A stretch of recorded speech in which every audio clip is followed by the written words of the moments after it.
Good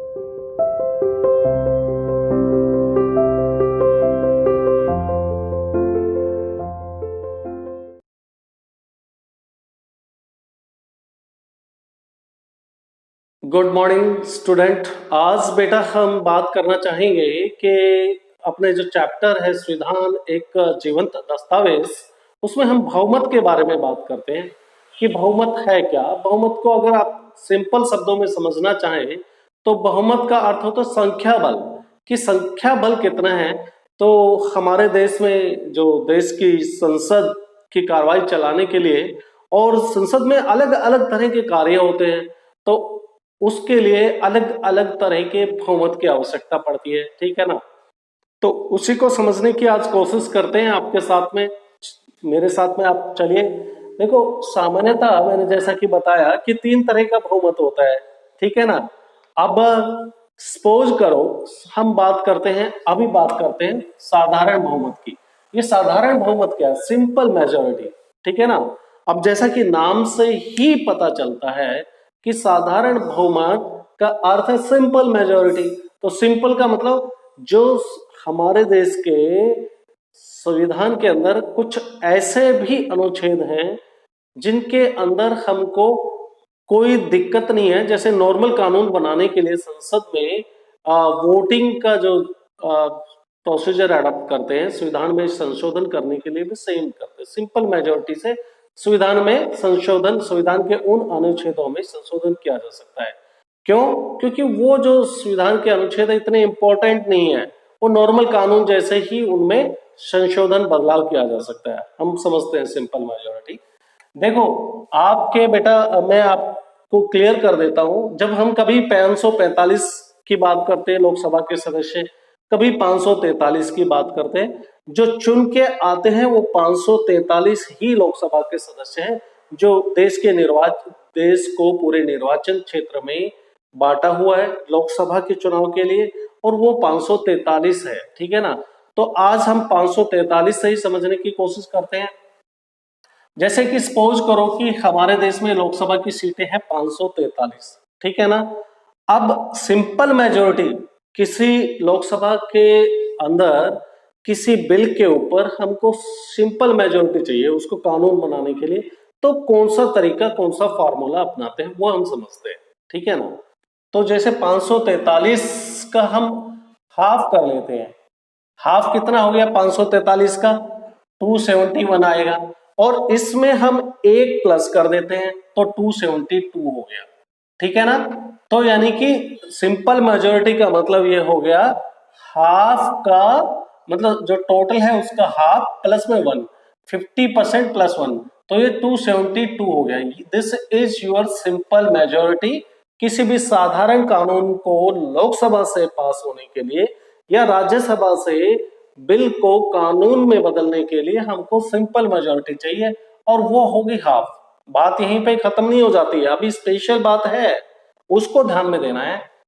अब कोई जरूरी तो नहीं कि बेटा ये जो 543 के 543 जिस दिन उस बिल को हम उसके ऊपर वोटिंग डाल रहे हैं लोकसभा के अंदर, आपके क्लास में भी तो होता है कि सारे स्टूडेंट कभी अवेलेबल होते हैं क्या? तो हो सकता है जिस दिन वोटिंग हो रही हो किसी कानून के ऊपर, कानून बनाने के लिए, तो 543 हाजिर नहीं है, तो हम क्या करते हैं उस कंडीशन में, वो समझने की जरूरत है सिंपल मेजोरिटी में। कितना सिंपल है ये आप इसको मैं ये बता रहा हूं। सदन में जितने उपस्थित होंगे उसका 50% लेंगे हम। सपोज करो कि सदन में उपस्थित कितने हुए, ठीक है ना। जैसे 543 सदस्य हैं और पूरे उपस्थित नहीं है, और उस दिन प्रेजेंट ही 400 सदस्य हैं, भाई किसी और भी बहुत सारी रेस्पॉन्सिबिलिटी है, वो अपने निर्वाचन क्षेत्र में चले गए जहां से चुन के आए, या फिर लॉबी के अंदर है, या लोकसभा के सदस्यों को अलग अलग काम भी दिया जाता है। जैसे कोई लोकसभा की समिति बनी हुई है, उसके अंदर वो अपने काम में लगे हुए हैं, लॉबी हॉल के अंदर है, बाहर घूम रहे, कोई भी कारण हो सकता है। आप भी तो क्लास से कभी कभी मिस कर देते हैं ना। तो इसी तरह से वोटिंग के टाइम में सिर्फ 400 ही उपस्थित है, तो अब हम 400 का हाफ लेने वाले हैं बेटा। तो 400 का हाफ क्या होगा? 200 प्लस 1, तो 201 हो गया, ठीक है ना। सिंपल मेजोरिटी का मतलब जितने उपस्थित हैं उसका हाफ +1। ये तो हो गया आपका साधारण बहुमत। अब हम बात कर लेते हैं एब्सोल्यूट मेजोरिटी की बात करते हैं कि एब्सोल्यूट मेजोरिटी क्या है, पूर्ण बहुमत। ये बहुत ही इंपॉर्टेंट है। एब्सोल्यूट मेजोरिटी को हम समझते हैं, फिर हम इसके लिए भी लोकसभा का ही एग्जांपल लेते हैं। लोकसभा के सदस्यों को ध्यान में रखकर फिर हम एब्सोल्यूट मेजोरिटी क्या है, पूर्ण बहुमत क्या है, इसको समझने की कोशिश करते हैं। जैसे कि आप जानते हो कि लोकसभा के सदस्य कितना मैंने बताया था अभी, 543 सदस्य होते हैं लोकसभा में। ठीक है बेटा, अब 543 सदस्यों को ध्यान में रख के देखना है आपने किस तरह से एब्सोल्यूट मेजोरिटी सिंपल मेजोरिटी से डिफरेंट है, इसको समझने की कोशिश करना है। अब इसमें एब्सोल्यूट का मतलब ये है कि ये फिक्स्ड है। वहां पर क्या है भाई, हमने ये देख लिया कि वहां पर कुछ सदस्य नहीं है, तो उस जितने सदस्य है उसका हाफ कर लिया हमने। वोट डालने के टाइम पे 400 थे तो 400 का हाफ कर लिया, 200 आए उसमें +1 कर दिया, 201। ये सिंपल मेजोरिटी हो गया। लेकिन यहां पर एब्सोल्यूट मेजोरिटी में ये नहीं चलने वाला है आपका, ठीक है ना। हमको फिक्स करना होगा, जैसे टोटल हमारे लोकसभा के सदस्य 543 है, तो हमको 543 को ध्यान में रखकर ही इसका हाफ करना होगा, ठीक है ना। कैसे, सदन के कुल सदस्य संख्या कितनी है, 543। अब इसका हाफ कर लेते हैं, ठीक है, इसका हाफ हो गया 272। अब हमको 272 के पीछे पड़ गए हमें इतने सदस्यों का मेजोरिटी चाहिए।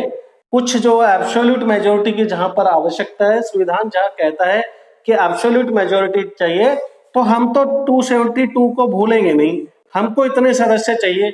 नहीं मैटर करता यहाँ पे कि कितने परसेंट हैं, यहां पर ये मैटर नहीं करता।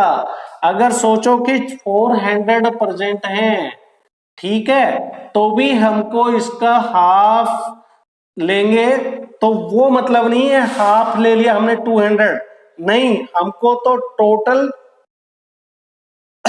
272 ही चाहिए। 400% है तो भी वो कानून, जब जहां पे एब्सोल्यूट मेजोरिटी की आवश्यकता है, तो भी हमको 272 ही चाहिए, ठीक है ना। परसेंट से मैटर नहीं है, चाहे 300% है, 300% है, तो भी हमको 272 ही चाहिए, ठीक है। एब्सोल्यूट मेजोरिटी का टोटल जितनी स्ट्रेंथ है वो फिक्स्ड है, कितनी है, 543। इसमें से हमको प्रेजेंट कितने हैं, that doesn't matter for us, हमको तो 272 चाहिए। तो ये हो गया आपका एब्सोल्यूट मेजोरिटी के बारे में हमने बात कर ली, ठीक है। अब मुझे लग रहा है कि आपको कोई डाउट नहीं होना चाहिए कि एब्सोल्यूट मेजोरिटी क्या है। अब हम बात कर लेते हैं स्पेशल मेजोरिटी की बात करते हैं, जो कि आज के हमारे चैप्टर का टॉपिक भी है कि स्पेशल मेजोरिटी क्या है। देखो, स्पेशल मेजोरिटी को समझने के लिए आप ये देखिए कि अब थोड़ा सा इससे क्रिटिकल है, फोकस भी आपको थोड़ा सा ज्यादा देना होगा यहां पर, ठीक है ना। जब क्रिटिकल है तो आपका कंसंट्रेशन भी तो क्रिटिकल होगा ना, तब तो समझ में आएगा। तो ये क्रिटिकल कैसे है ये देख लेते हैं। इसमें सदन में कुल सदस्यों की संख्या का 2/3 चाहिए हमको, 2/3, टोटल जितने भी सदन में सदस्य हैं उसका 2/3 हमको चाहिए। 2/3 का मतलब ये है कि इससे ज्यादा पड़ेगा वो, ठीक है ना। 2/3 का मतलब ये 3 में से हर दो स्टूडेंट का फेवर चाहिए, समर्थन चाहिए। तो लोकसभा में हर देश के संविधान में संशोधन करने के लिए अपने अपना अलग अलग नजरिया हर देश का। हमने किया हुआ है कि हमारे देश के संविधान में जो आर्टिकल 368 के में दे रखा है, संविधान में संशोधन से रिलेटेड प्रोविजन के बारे में हम बात करेंगे, तो वहां पर हमको 2/3 मेजोरिटी की आवश्यकता है। मैं नीचे वाले की बात कर रहा हूं, विशेष बहुमत की। अब ये विशेष बहुमत 2/3 किस तरह से होगा, इसको थोड़ा सा समझ लेते हैं। सपोज करो कि 543 मेंबर ऑफ पार्लियामेंट है, लोकसभा को लेके ही हम सारे एग्जांपल दे रहे हैं। अब इसके पहले तो हमें निकालना है, 3 हिस्सा कर लो इसका 543 का, तो 3 हिस्सा करेंगे तो इधर ये आ जाएगा 181 आ जाएगा, ठीक है ना। अब हमको तो 2/3 बहुमत चाहिए, 2/3 मेजोरिटी चाहिए, तो 181 को अगर आप 2 से मल्टीप्लाई करोगे तो आपका ये आएगा 362, 2।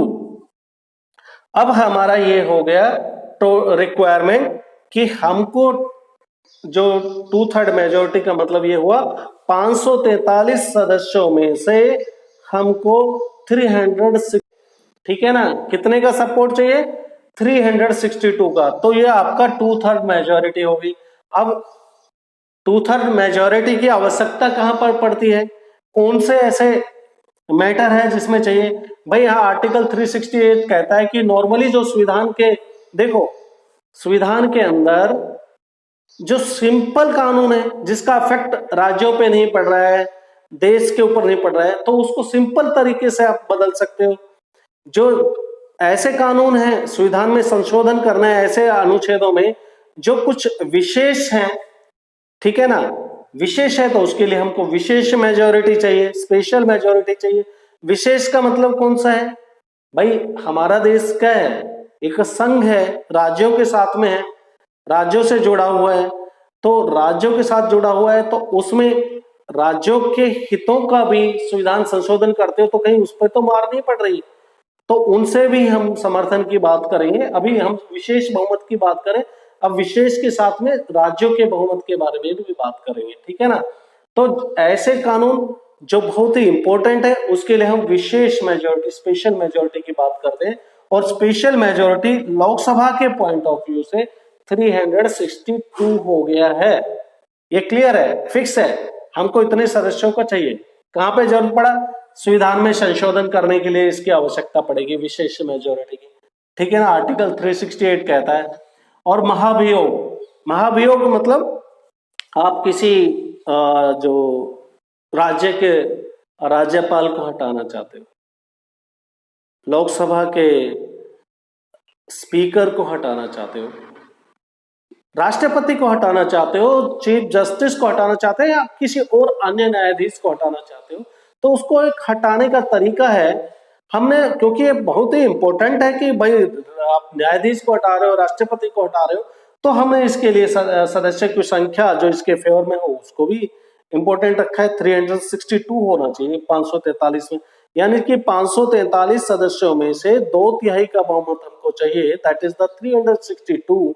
अब जब 362 सदस्य उसके फेवर में होंगे कि हाँ, पहले प्रोसीडिंग्स चलती हैं लोकसभा और राज्यसभा में, अगर ये सभी सदस्य एक मत में 362 सदस्य एक मत के साथ कहते हैं कि यस, यहाँ पर जो इस तरह का कार्य हुआ है जिसमें संविधान का अपमानना हुई है या फिर कोई भ्रष्टाचार का आरोप है, इनकैपेसिटी है, अयोग्य है, तो फिर हम वो संविधान के अनुसार महाभियोग हम लेके आते हैं, इम्पीचमेंट प्रोसेस लेके आते हैं, लोकसभा राज्यसभा से पास हो जाएगा, राष्ट्रपति के सिग्नेचर हो गए तो उसको हटाने का ये तरीका है। तो आज के चैप्टर में मुझे लगता है कि आप समझ पाए होंगे साधारण बहुमत क्या है, पूर्ण बहुमत क्या है, विशेष बहुमत क्या है। इसमें आपको कोई कहीं पर शंका नहीं होनी चाहिए। इसके बावजूद भी अगर है तो आप मेरे से कभी भी मैसेज करके पूछ सकते हो, हम क्लियर कर देंगे, ठीक है। आज का ये टॉपिक यहीं पर समाप्त करते हैं। नए टॉपिक के साथ लाइव क्लास में फिर मुलाकात होगी, तब तक के लिए गुड बाय, स्टे